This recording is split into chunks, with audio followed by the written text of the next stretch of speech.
그날의 애굽이 부녀와 같을 것이라. 그들이 만군의 여호와께서 흔드시는 손이 그들 위에 흔들림으로 말미암아 떨며 두려워할 것이며, 유다의 땅은 애굽의 두려움이 되리니 이는 만군의 여호와께서 애굽에 대하여 정하신 계획으로 말미암음이라.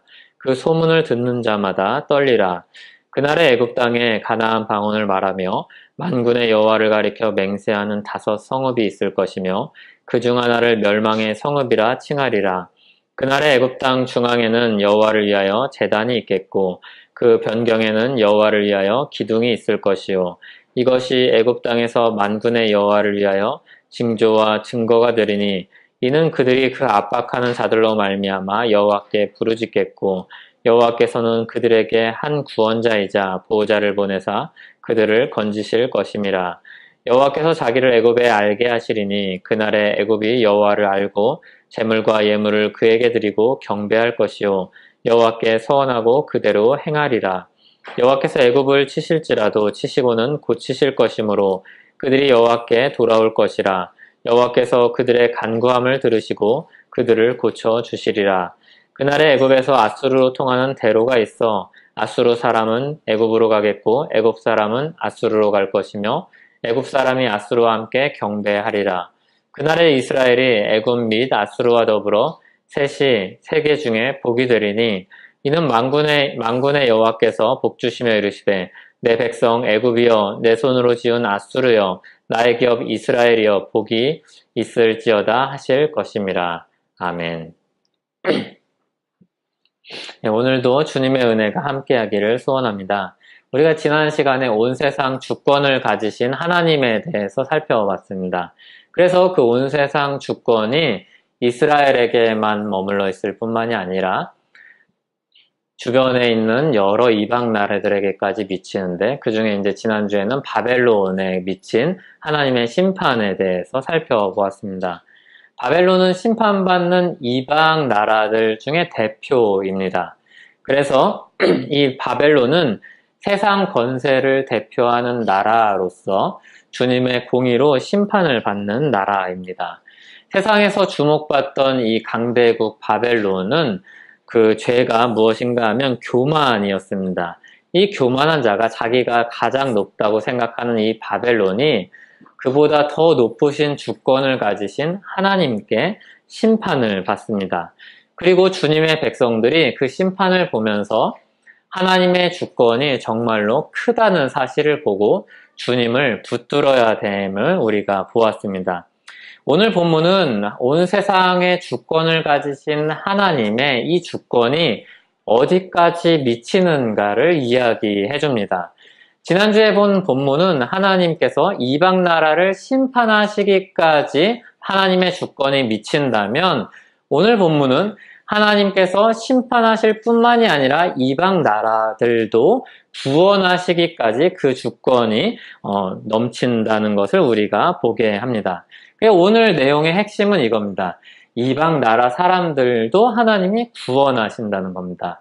우리가 구약을 잘못 읽으면 하나님은 이스라엘만의 하나님이 됩니다. 그래서 이스라엘만 구원하시는 하나님이 됩니다. 그래서 이방 종교가 되는 것이죠. 우리에게는 외국 종교가 되는 것이죠. 하지만 하나님은 온 세상의 주권자이시기 때문에 온 세상을 다스리십니다. 그리고 온 세상에 있는 피조물 중에 주님께서 사랑하시며 아끼시고 또 구원하시는 사람들이 있다는 것을 오늘 말씀은 보여줍니다. 오늘 말씀을 보면 그날에 라는 말이 5번 반복이 됩니다. 16절, 18절, 19절, 23절, 24절 이렇게 5차례 반복이 됩니다. 먼저 16절, 17절을 다시 한번 읽어보고 말씀을 나누겠습니다. 그날에 애굽이 부녀와 같을 것이라. 그들이 만군의 여호와께서 흔드시는 손이 그들 위에 흔들림으로 말미암아 떨며 두려워할 것이며, 유다의 땅은 애굽의 두려움이 되리니 이는 만군의 여호와께서 애굽에 대하여 정하신 계획으로 말미암음이라. 그 소문을 듣는 자마다 떨리라. 당시 애굽은 굉장히 큰 나라였습니다. 이집트 사람들은 자신의 땅을 뭐라고 불렀는가 하면 나일강의 선물이다 이렇게 불렀습니다. 그러니까 나일강이라는 자연의 혜택을 받아서 굉장히 풍족하게 살았던 나라가 이 애굽이죠. 우리로는 이제 이집트죠. 그들은 이 강을 통해서 풍족한 혜택을 누렸습니다. 그래서 우리식으로 이야기하면 금수저 나라입니다. 굉장히 이제 자원이 풍부해서 거기서 풍족하게 누렸던 나라, 풍족한 자연환경 가운데 그리고 발전을 하고 힘을 키웠던 나라가 바로 애굽입니다. 그런데 이런 풍족한 것도 하나님이 치시자 다 소용이 없습니다. 그 가운데 살면서 애굽 사람들은 많은 신을 개발했습니다. 이런 자신들이 이제 자연재해 혜택을 받고 있기 때문에 이 자연과 이렇게 비슷한 신들을 많이 만들어냈습니다. 힌두교의 신만큼 많이 만들어냈습니다. 그래서 이런 많은 신들이 그들에게 있었는데 하나님이 치실 때 이 헛된 우상들은 아무런 기능을 하지 못했습니다. 그래서 19장 1절에서와 같이 하나님이 빠른 구름을 타고 애굽에 임하시는데 기습하듯이 오시는 거죠. 갑자기 임하시는데 아무런 방벽이 되어주지 못했습니다. 그래서 애굽의 우상들도 하나님 앞에서 다 떨 것입니다. 하나님의 철퇴 앞에 다 쓰러질 것입니다. 그리고 이 애굽은 이 자연의 혜택을 받아서 여러 가지 기술이 발전을 했는데, 여러 산업이 발전을 했는데, 그 중에 최고 기술은 뭐냐면, 고대 최고 기술은 뭐냐면, 농업입니다. 근데 하나님이 이 강을 말리시자, 이 농업도 다 소용이 없는 거죠. 좋은 기술이 있어도 가뭄이 오면 다 어쩔 수 없는 겁니다. 그것은 지금도 똑같죠. 그리고 강에서 고기를 잡는 자들도 다 허탕을 치는 것이죠. 옷을 만드는 사람도 다 일거리를 잃어버리는 겁니다. 그리고 애굽은 이런 곳에서 잘 이렇게 큰 나라로 자라나면서 지혜로운 나라로 자리매김했었습니다. 그래서 그 당시에 이런 산업들, 자연의 혜택, 그리고 많은 신들로 유명했지만 더 유명했던 것은 애굽의 지혜였습니다. 그래서 19장 1절부터 15장에 보면은 이 애굽이 하나님이 치실 때 어떻게 떨며 그들이 가진 것이 얼마나 무의미하고 아무런 도움이 되지 못하는지를 설명을 해주는데, 그 중에서 이제 11절부터 15절에 보면 이 애굽의 지혜가 하나님 앞에서 아무런 소용이 없다는 것을 보여줍니다. 어지러운 마음을 하나님이 그 안에 섞으시고 애굽은 매사에 잘못된 선택을 하게 될 것입니다. 그리고 사람들은 보면서 놀라겠죠. 애굽이 왜 저런 잘못된 정책과 잘못된 선택을 할까? 이렇게 보게 될 것입니다. 그런 걸 잘 보여주는 게 이사야 19장 11절입니다. 소안의 방백은 어리석었고 바로의 가장 지혜로운 모사의 책략은 우둔하여졌으니 너희가 어떻게 바로에게 이르기를 나는 지혜로운 자들의 자손이라 나는 옛 왕들의 후예라 할 수 있으랴. 그들의 지혜가 땅에 떨어지는 겁니다. 그날이 오면 그날에 애굽은 흔들릴 것입니다. 떨고 두려워할 것입니다. 하나님의 심판 앞에서 모든 것이 다 무의미해질 것입니다. 그런데 하나님은 이들을 멸절시키지 않을 것입니다. 이들에게도 여호와 하나님이 누구이신지 알려주시고 회개하게 하시고 하나님께로 나아오게 할 것입니다. 구원해 주실 것입니다. 18절에서와 같이 그날에 그들 중에 가나안 방언을 말하는 사람들이 생길 것입니다. 가나안 방언은 히브리 말입니다. 이스라엘 사람들이 가나안 땅에 와서 정착해서 살았기 때문에 사실 가나안 방언하면 더 포괄적이지만 여기서는 히브리 말을 가리키는 것이 더 이제 맥락에 맞습니다. 이게 그냥 외국어 배운다는 이야기가 아닙니다. 외국어를 애굽이 뭐하러 배우겠습니까? 뭔가 목적이 있기 때문에 배우는 겁니다. 무역을 하기 위해서 배우든지 거기서 뭐 취직을 하기 위해서 배우든지 그 나라와 외교를 하기 위해서 배우든지 뭐 그런 이유가 있을 것입니다. 그런데 18절 뒤에 보면 만군의 여호와를 가리켜 맹세하는 5 성읍이 있을 것이며, 그리고 그 뒤에 또 내용을 더 살펴보면 이것은 그분이 기록하신 율법을 배우고 율법을 배우기 위해서 히브리어를 배우고 히브리어로 그 율법을 읽기 위해서 이 말을 배우는 겁니다. 마치 예전에 어르신들이 한글을 잘 모르시는 어르신들이 많았습니다. 특히 할머니들이 이렇게 교육을 받지 못해서 혜택을 받지 못해서 한국말을 하지만 글을 읽을 수 없는 분들이 많았습니다. 그런데 이분들이 신앙을 가지면서 성경을 읽기 위해서 한글을 배우시는 분들이 많아졌습니다. 그리고 성경을 읽으면서 한글을 익히는 분들이 많아졌습니다. 마치 그것과 같이 애굽 사람들이 히브리어, 가나안 방언을 배우기 시작하는 겁니다. 히브리어를 배워서 하나님의 율법을 읽고 따르는 사람들이 생길 것입니다. 또 그날에 애굽 땅 중앙에는 여호와를 위한 제단이, 또 곳곳에는 여호와를 위한 기둥이 세워질 것입니다. 하나님을 예배하는 장소들이 생겨날 것입니다. 이렇게 하나님께 나아가는 애굽을 하나님이 어떻게 대하시는가 20절부터 보면 이스라엘에게 사용되던 모든 말들이 애굽에게 사용되는 것을 볼 수 있습니다. 이스라엘을 대하시는 방식으로 애굽 사람들을 대하시는 것을 볼 수 있습니다. 20절을 보면 이들은 마치 사사기의 이스라엘 백성들처럼 구원을 경험할 것입니다. 압박하는 자들 때문에 하나님께 부르짖을 것이고 하나님은 그들에게 구원자를 보내서 이들을 건져 주실 것입니다. 이 모양이 사사기에 나오는 이스라엘 백성들에게 하나님께서 행하시던 일과 아주 똑같습니다. 애굽 사람들은 부르짖고 하나님은 한 구원자를 보내주셔서 이들을 구원하십니다. 하나님께로 돌이킨 애굽 사람들을 하나님이 이스라엘 사람들처럼 택하여 부르신 하나님 백성처럼 대하시는 것을 애굽은 경험할 것입니다. 그리고 21절을 보면 하나님은 애굽에게 하나님을 알게 하시겠다 말씀을 하십니다. 그러니까 이 모든 일들이 애굽 사람들이 구원을 얻고 하나님을 예배하고 하나님의 보호하심을 입는 일들이 어떻게 일어나는가 하면 하나님께서 이들을 찾아가시고 이들을 구원하시고 이들에게 자신을 알리셨기 때문에 일어나는 일입니다. 여러 차례 말씀드렸듯이 여기 안다라는 이 말은 어떤 대상에 대한 단순한 정보를 습득하는 것이 아닙니다. 그 사람과 교제하는 것이고 그 사람과 경험적으로 아는 것입니다. 그래서 하나님을 알게 하신다는 것은 하나님을 경험하게 하신다는 것이고 하나님과 교제하게 하신다는 겁니다. 하나님과 이제 정말로 아는 관계가 되는 겁니다. 그냥 피상적으로 아는 관계가 아니라 정말로 친밀한 관계로 애굽과 하나님과의 관계를 만들어 주시겠다는 겁니다. 그래서 하나님이 어떤 분이신지 깨달은 이 애굽이 하나님께 나아가서 경배를 합니다.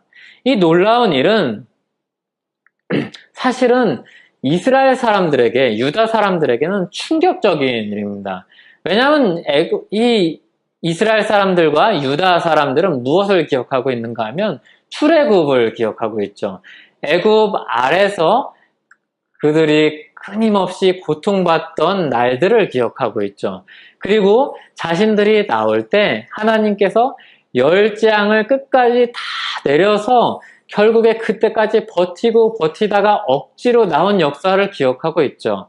그리고 그렇게 해서 자신들이 그냥 항복하고 내보냈는데 조금 있다 마음이 바뀌어서 또 쫓아갔던 그 역사를 이 사람들은 다 기억하고 있죠. 그러니까 유다 사람들이 보기에 이것은 있을 수 없는 일입니다. 이 바로가 얼마나 완악한지 알고 애굽 사람들이 얼마나 굳은 마음을 가진 사람들인지 알기 때문입니다. 여전히 많은 우상을 거느리고 있는 나라였고 자기 지혜를 믿고 따르던 나라였습니다. 그런데 이 나라에 하나님은 이런 일을 만들고 계십니다. 그것은 애굽을 향한 하나님의 마음이 심판하고 계시지만 멸망이 아니라 이들을 고치시기를 원하는 마음이 있기 때문입니다. 22절은 이렇게 말씀을 합니다. 여호와께서 애굽을 치실지라도 치시고는 고치실 것이므로 그들이 여호와께로 돌아올 것이라. 여호와께서 그들의 간구함을 들으시고 그들을 고쳐 주시리라. 하나님은 공의로 심판하시는 분이시지만 그들을 파괴하기 위해서 존재하시는 분은 아닙니다. 우리가 여러 이방 신들을 보면, 다른 나라의 신들을 보면 그런 신들 있죠. 파괴의 신, 시바, 이름도 이상해요. 시바. 이게 세게 발음하면 큰일 나는 그런 이름 가지고 있죠. 근데 파괴의 신, 하나님은 그런 신이 아니죠. 하나님은 파괴하게 하시기도 하고 멸망하게 하시기도 하지만 그거는 공의로 심판하시는 것입니다. 하지만 공의로 심판하실 때 이것을 즐거워하시지 않으시고 기뻐하시지 않으십니다. 그들도 하나님이 지으신 피조물이고 그들도 하나님이 구원하시기를 원하십니다. 그것을 보여주는 말씀이 오늘 애굽에 하나님께서 주신 이 말씀입니다. 그래서 하나님의 본성은, 하나님의 마음은 파괴를 기뻐하고 파괴를 위해서 존재하는 신이 아닙니다. 공의로 심판하시되 그들을 어떻게 해서든 구원하시려는 마음을 가지신 분이 바로 우리 하나님이십니다. 그래서 하나님이 이들을 구원하시고 하나님 백성처럼 여기시겠다고, 그들을 하나님 백성처럼 대하시겠다고 말씀을 하십니다. 그리고 23절을 보면 더 놀라운 일이 벌어집니다. 애굽만 봐도 너무 놀라운 일인데 애굽과 아수르 사이에 대로가 생깁니다. 그래서 서로 오고 가면서 함께 경배합니다.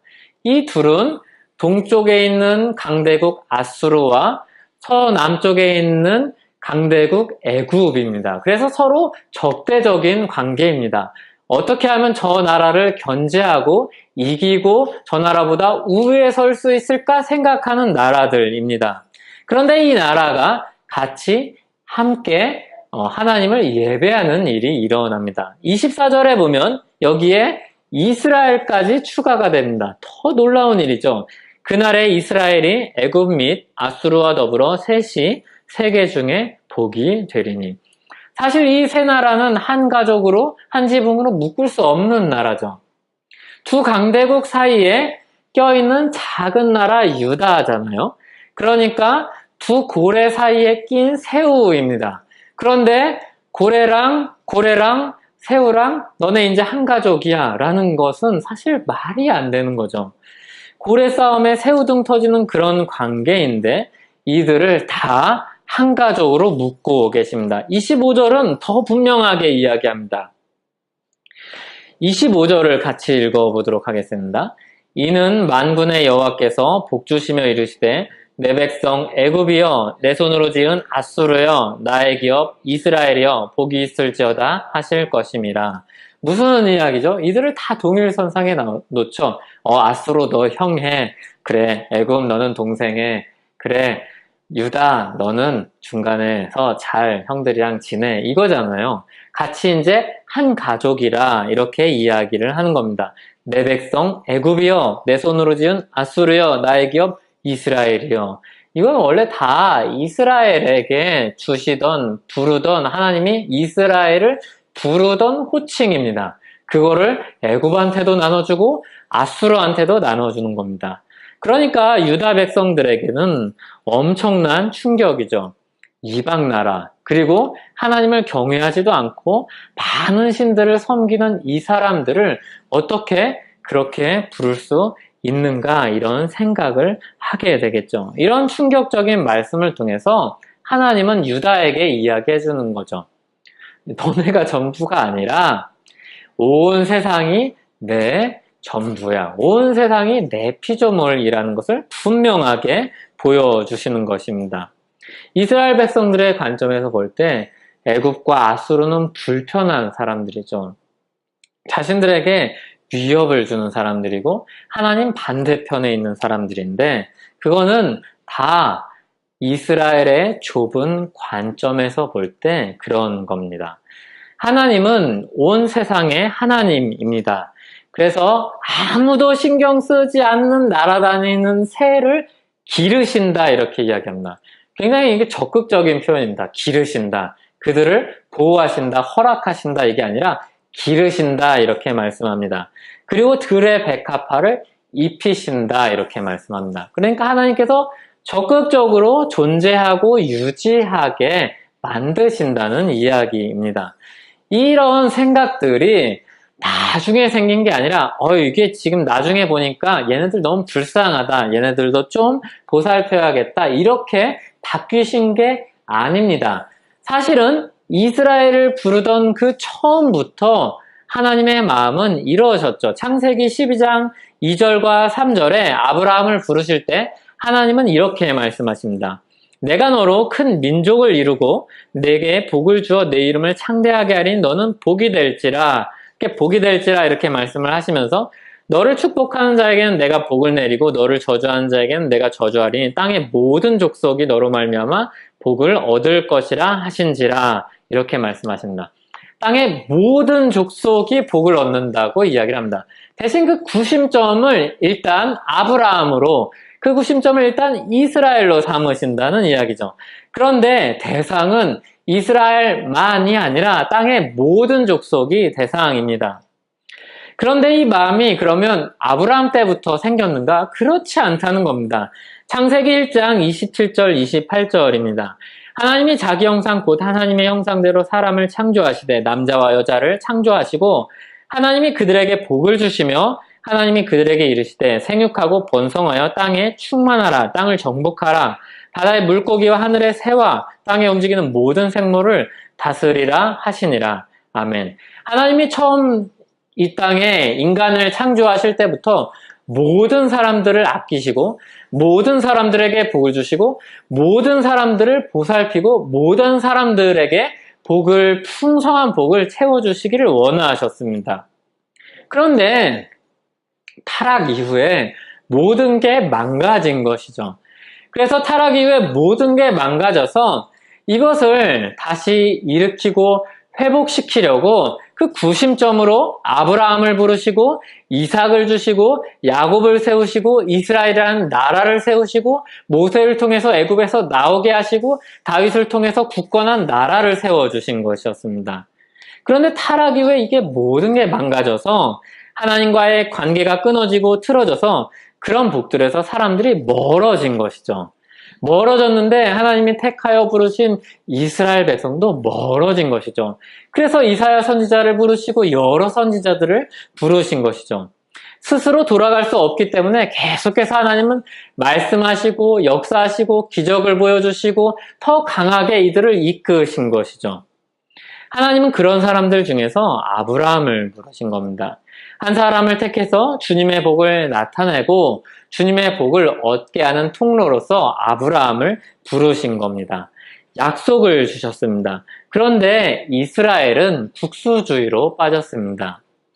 자신들에게 주셔서 나누도록 하신 하나님의 은혜를 사유화했죠. 내 거라고 했죠. 그래서 지금 이스라엘이 겪고 있는, 현대 이스라엘이 겪고 있는 어려움은 바로 이런 것이죠. 사실은 하나님이 주신 이 복의 크기를 생각하였다면, 하나님의 이 마음의 넓이를 생각했다면 사실은 그렇게 서로를 죽이고 자신의 것을 찾기 위해서 많은 사람들을 억압하지 않았을 것입니다. 하지만 이들은 은혜를 나누려고 하지 않고 독식하려고 하였습니다. 이들은 그들에게 주신 은혜를 누리는 방법을 몰랐고, 그리고 오히려 하나님의 뜻을 저버렸습니다. 점점 하나님에게서 멀어졌고, 나라는 둘로 쪼개졌고, 남은 유다도 위태로운 지경에 이르렀습니다. 하나님은 이사야 선지자를 통해서 이들의 생각을 교정하시는 겁니다. 유다에게 그저 철천지 원수 같은 나라로 여겨지는 애굽과 아수르도 하나님께서 창조하신 피조물이라는 것을 깨닫게 하는 것입니다. 우리는 요나 선지자가 니느웨를 회개하게 하려고 하나님이 보내셨던 사건을 잘 알고 있습니다. 그리고 그 보내실 때 요나는 싫어서 도망갔고, 그 외국인들 뭐하러 구원해주냐고 도망갔고, 그들이 회개할 때 하나님 앞에서 화를 낸 선지자였습니다. 하나님은 요나에게 니느웨가 하나님에게 어떤 대상인지, 어떤 사람들인지 이야기를 해주십니다. 먼저 박넝쿨을 큰 거를 준비를 해서 요나가 해를 피하게 해주십니다. 그리고 다음날 벌레가 그거를 다 파먹게 합니다. 이때 요나의 반응이 무엇인지 기억하십니까? 해가 뜨겁게 내리쬐 때 하나님 그냥 저 죽여주세요 그럽니다. 굉장히 극단적이죠. 요나 굉장히 극단적이에요. 그늘 없어졌다고. 물론 이제 이스라엘이기 때문에 우리가 쪼이는 그런 해와는 전혀 다를 것입니다. 어쨌든 그 뜨거운 해 아래서 하나님 저 그냥 죽여주세요. 이렇게 이야기했습니다. 그게 뭐 해만 없어졌기 때문이겠습니까? 니느웨를 회개시킨 그 일과 다 이렇게 연결이 되는 겁니다. 그때 하나님이 하신 말씀이 요나서 4장 10절과 11절입니다. 여호와께서 이르시되 내가 수고도 아니하였고 재배도 아니하였고 하룻밤에 났다가 하룻밤에 말라버린 이 박넝쿨을 아꼈거든. 하물며 이 큰 성읍 니느웨에는 좌우를 분별하지 못한 자가 12만 명이요 가축도 많이 있나니 내가 어찌 아끼지 아니하겠느냐 하시니라. 그 많은 사람들, 내가 아끼는 피조물인데 그 사람들도 타락해서 나를 떠났지만 내가 아끼는 피조물인데 어찌 아끼지 아니하겠느냐. 이게 하나님의 마음입니다.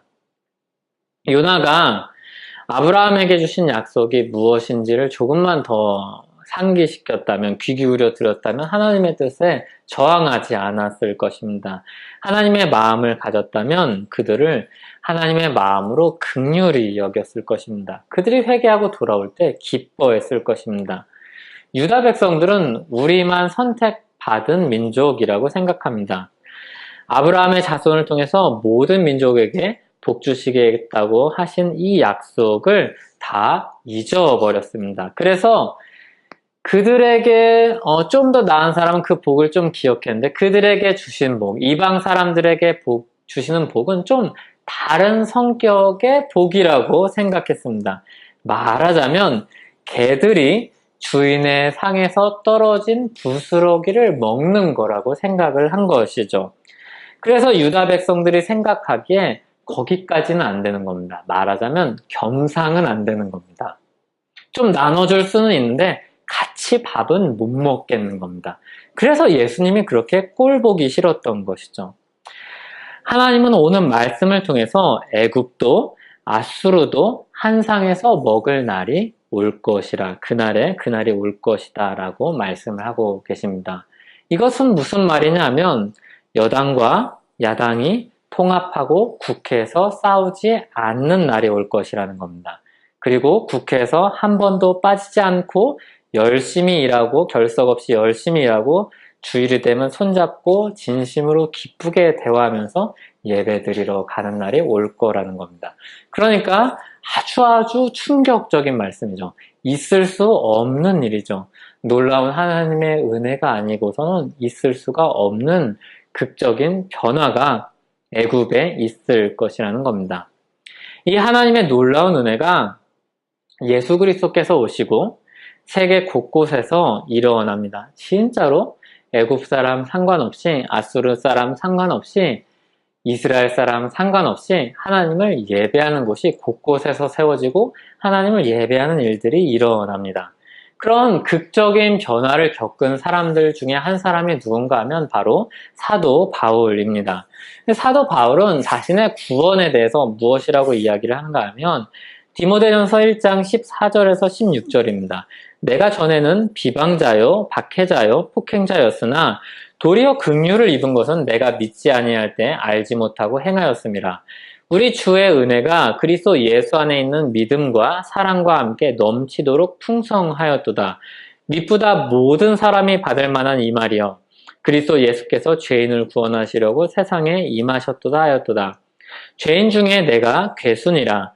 그러나 내가 긍휼을 입은 까닭은 예수 그리스도께서 내게 먼저 일체 오래 참으심을 보이사 후에 주를 믿어 영생 얻는 자들에게 본이 되게 하려 하심이라. 아멘.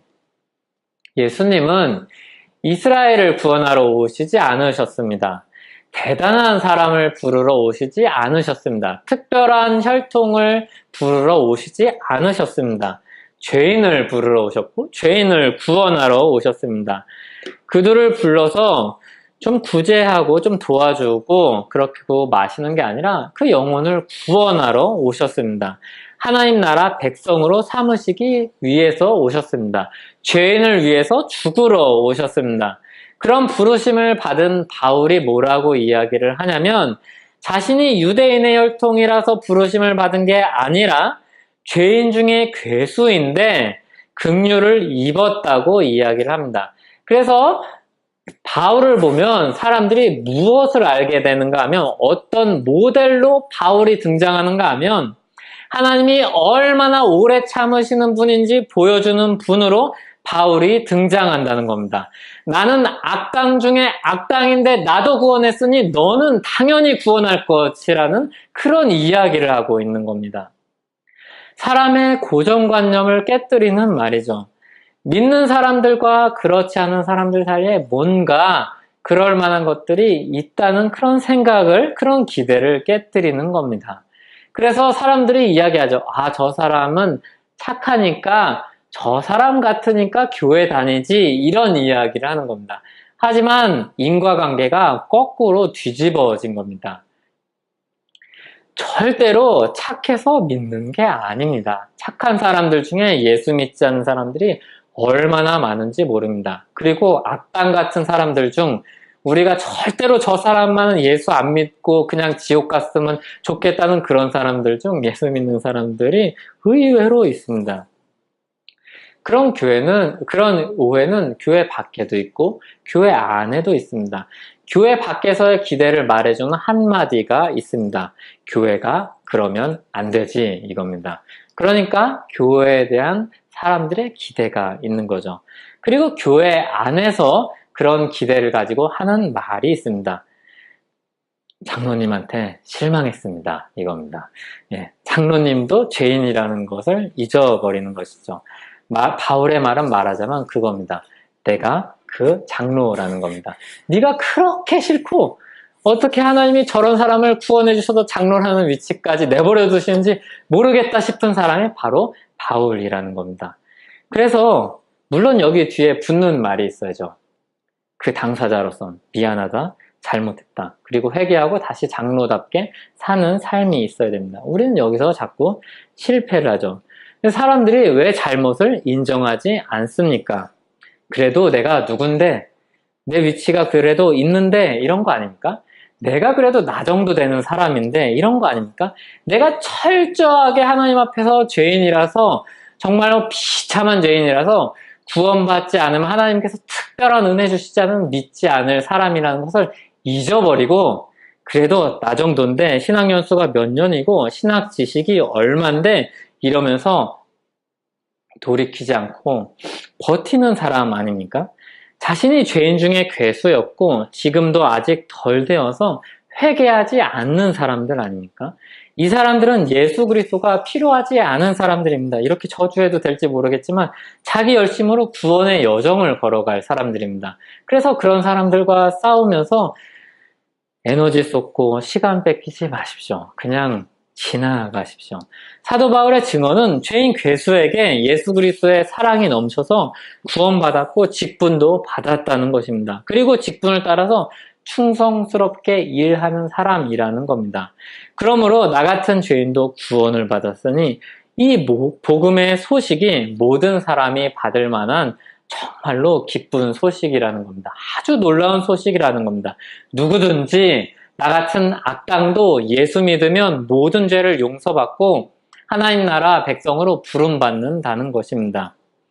우리는 예수 그리스도께서 죄인을 위해서 십자가에서 죽으셨다는 사실을 잘 압니다. 그리고 진짜로 믿습니다. 그런데 종종 우리가 긍휼을 받아서 구원의 은혜를 입은 사람이라는 사실을 잊습니다. 나에 대해서 그리고 타인에 대해서 은혜를 받은 사람이라는 것, 또 은혜를 받을 죄인이라는 사실을 잊을 때 우리는 변합니다. 놀랍게도 변합니다.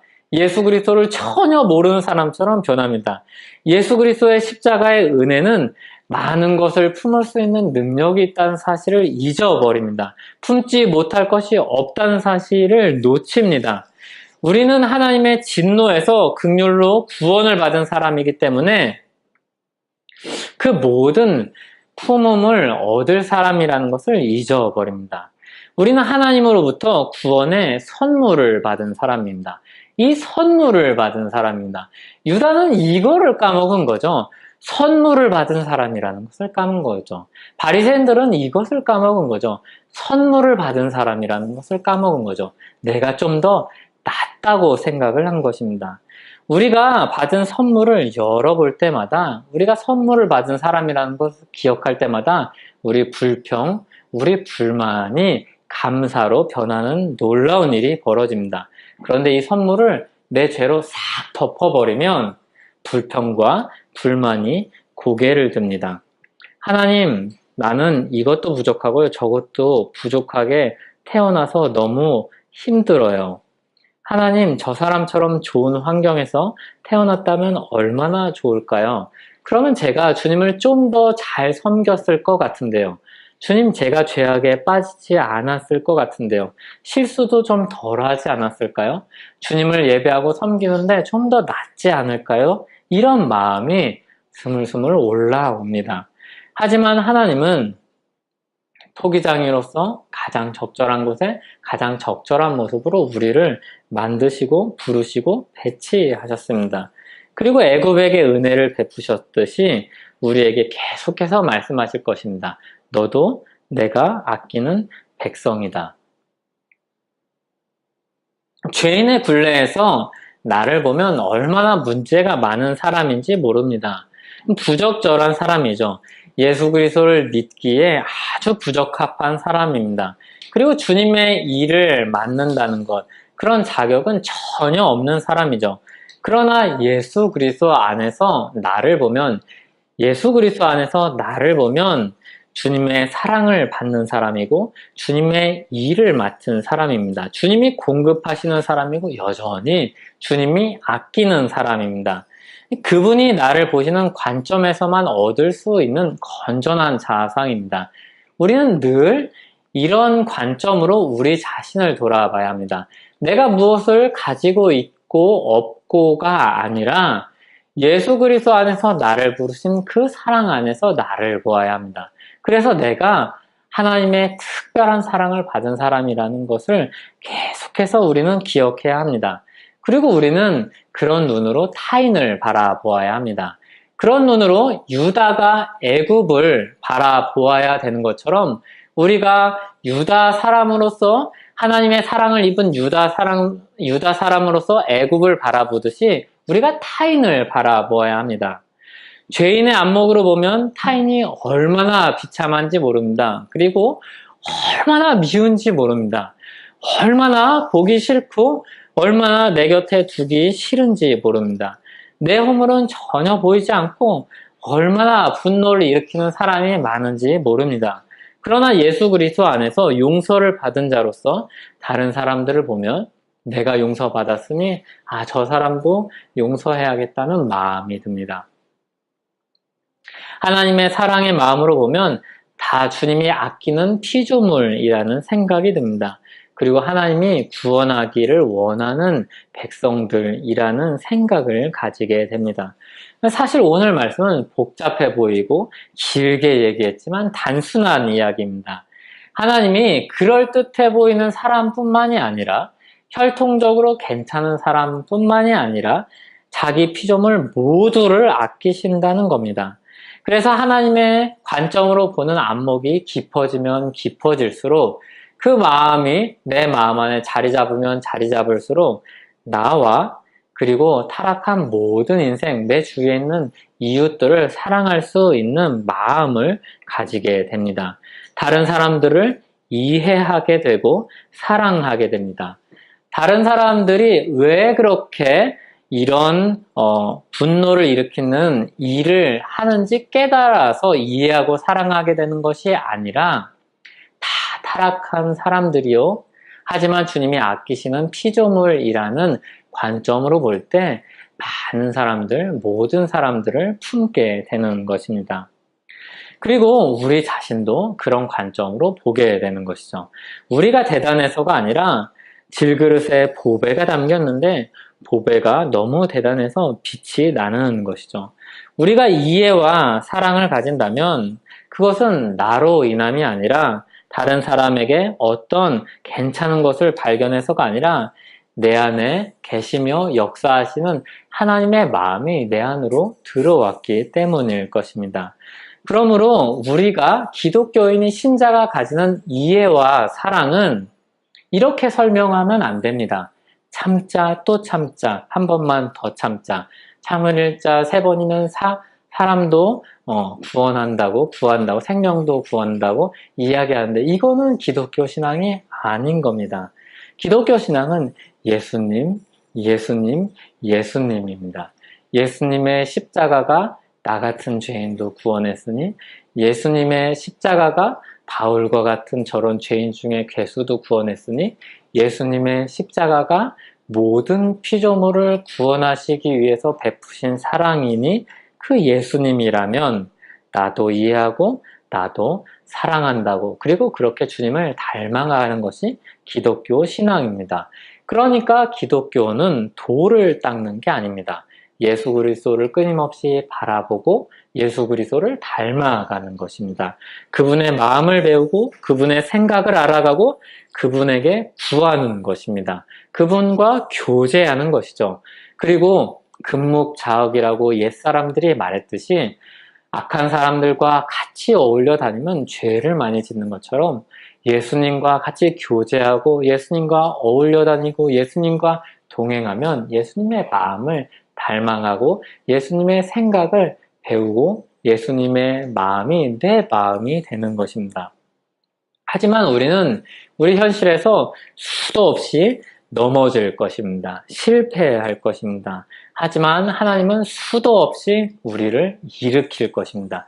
지치지도 않고 지겨워하시지도 않고 변함없이 우리를 다시 일으켜서 세우셔서 예수님과 손잡고 주님 만날 때까지 우리를 걸어가게 하실 것입니다. 변함없이 하나님은 우리와 함께 하시고 우리를 세우실 것입니다. 그래서 그리스도 안에 있는 사람들은 정말로 살아있는 소망을 가진 사람들입니다. 주님이 나를 아끼고 나를 붙들고 나를 이끌고 가시기 때문입니다.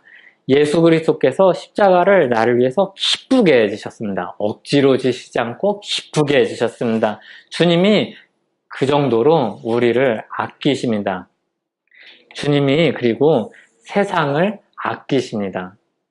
여기까지 나가면 굉장히 성숙한 신앙인이 될 것입니다. 주님이 세상을 아껴서 이 땅에 오셨습니다. 세상을 사랑하셔서 세상의 많은 사람들을 구원하시기 위해서 십자가를 지셨습니다.